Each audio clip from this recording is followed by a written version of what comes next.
Sevem yazны Kırım'da, Хорантанин oturma hazbarda, laf etip kahve içmek, ocakta aş pişirmek. Babam ketire salkın karpuz, onu suf yerine aşaymız.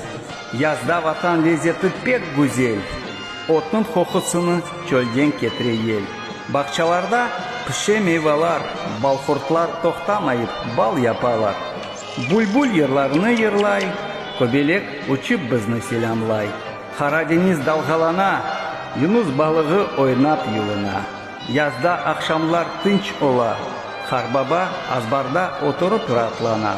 Kuvanıp er vakit ayta, ne da güzel etraf, sevem seni bizim taraf.